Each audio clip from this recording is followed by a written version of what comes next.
জাতীয় সংসদের স্পিকার হাফিজ উদ্দিন আহমেদ বীর বিক্রমের সহধর্মিণী দিলারা হাফিজ আজ শনিবার স্থানীয় সময় দুপুর 1:29 সিঙ্গাপুর জেনারেল হাসপাতালে চিকিৎসাধীন অবস্থায় ৭৮ বছর বয়সে ইন্তেকাল করেছেন।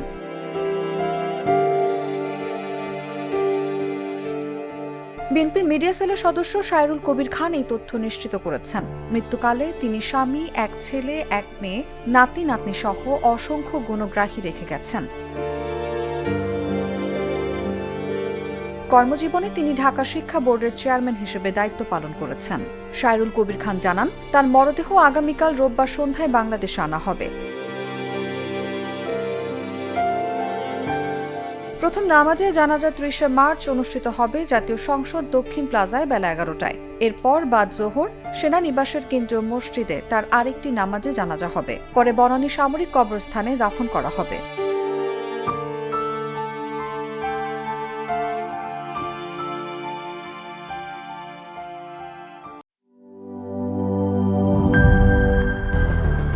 বেশি সার্ভিস ও ফিচারে লেনদেনের সব বিকাশ অ্যাপে সম্ভব।